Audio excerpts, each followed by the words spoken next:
Beside the Brook, the story of someone who found the truth, written by McDonald.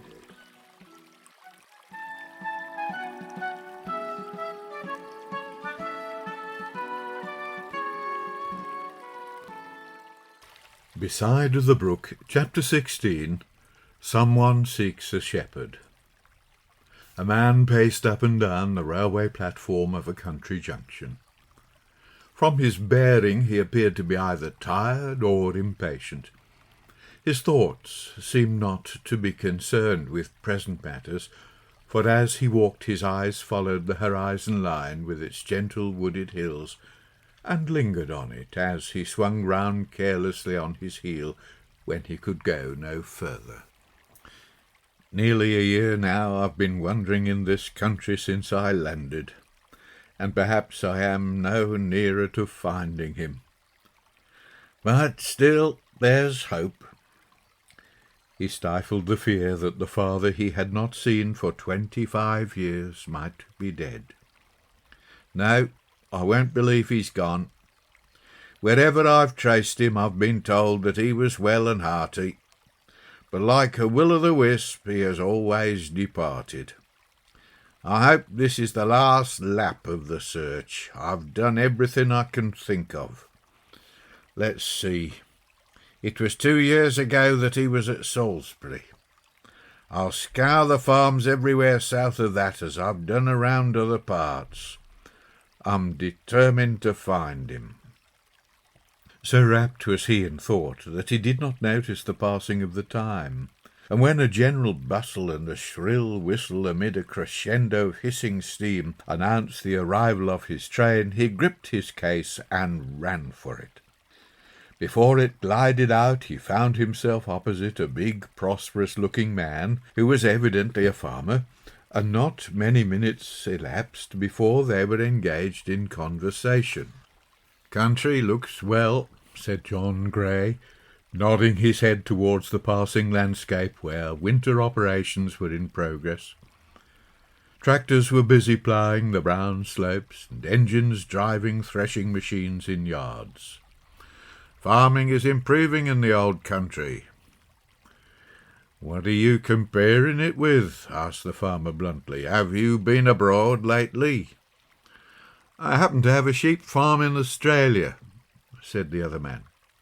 "I've been back here now almost a year and see a big difference. At least I really noticed the improvement in Scotland, but I had no experience of farming in England before I went away." "How long since you went away?" queried the farmer. "About 25 years." "That's a very long time." His companion shook his head. "You must have gone after the first Great War, and since then we've been through another." "Yes, I was only 18 when I set off," said John. He fell silent for a time. Regret for his own cruelty in leaving his dear parents secretly all those years ago rendered him sad. The loving face of his mother appeared before his mind's eye. He knew now that she had died. He had seen the spot where their cottage home had stood. Save for the unkept garden enclosure and a rose bush turned back to briar, no one would have guessed that a house had ever stood there, for the scattered bricks of the ruin were overgrown with weeds. He could have wept at the familiar sight of the countryside. "Youth is often thoughtless and often cruel," he mused. "But there, I meant to make good, though I didn't know it would take so long. And it was too long for my dear mother. I pray God it won't be too late for my dad if I find him."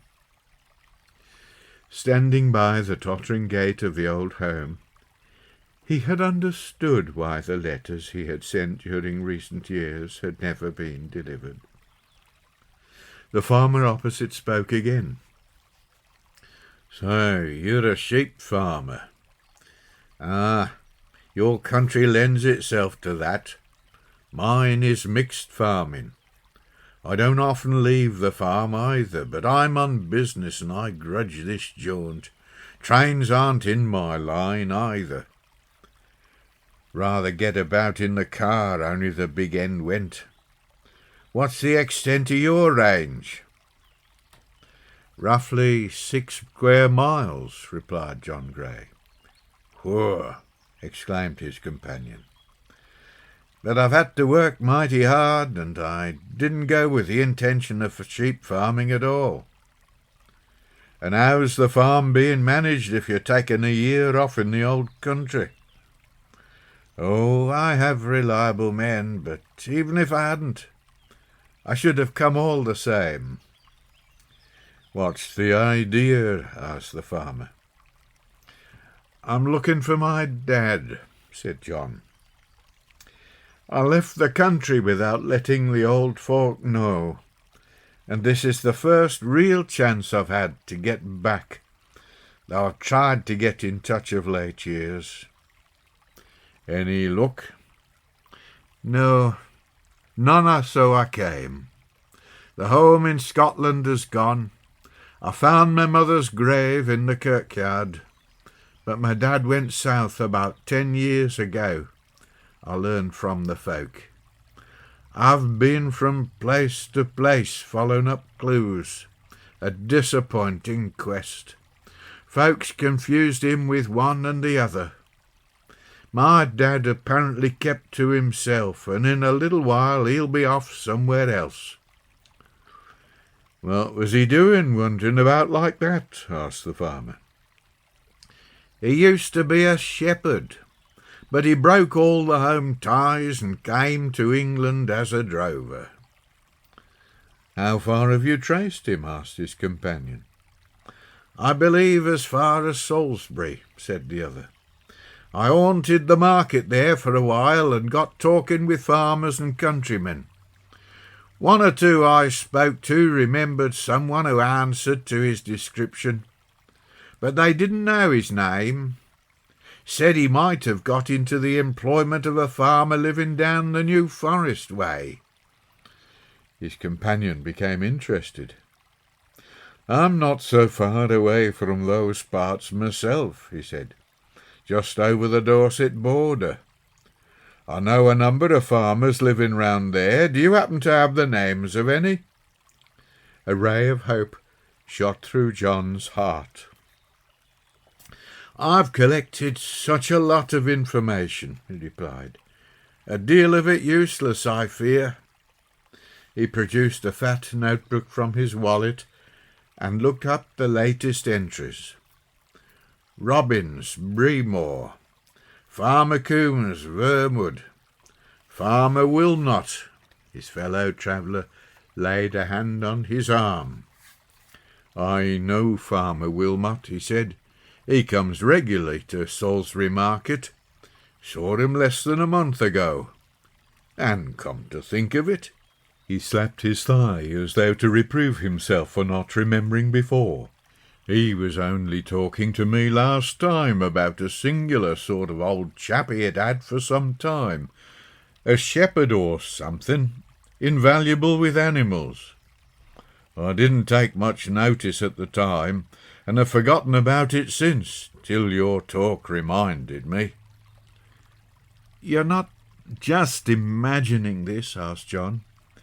His hopes had so often been raised, only to be dashed down again when he had grown doubtful of trustworthy information. No, that's right, persisted the farmer. I'm sure of it now. And holding up the forefinger of his horny right hand, he emphasized his instruction. You go to Farmer Wilmot's place at Knutswood. Where are you bound for now? Blandford, replied John. Well, you do as I say, find Father Wilmot's place, and if you don't discover your old dad there, you'll find him somewhere round that way. The farmer seemed so confident of the advice that he offered that John could not help being impressed. If anything comes of this, I'll let you know, he promised. I feel that my search is nearly over. Yes, you tell me. Put down my address in your book. All. Joseph Hall. Hatch's Farm, Wimborne. That's me. The train stopped more frequently than before at the country stations, and John could scarcely contain his anxiety to get the journey over. He looked at his watch. It was too late to do anything today. Tomorrow he would set out for Knutswood. What was the day? February the 2nd. Would February the 3rd be the great day when he would find his dear old dad? The countryside was beautiful with its flat valleys between the hills. Floodwaters over the meadows hid the river channels, but promised fertility for next summer's hay. Now the train ran through pine woods, whose dark beauty was lit by the gold of the setting sun, and then into the open country again. "We'll soon be home now," said Farmer Hall, who pictured his own warm dining-room with logs blazing on the hearth, and his family gathered round. "I wonder if I'll find a home tomorrow," thought John wistfully.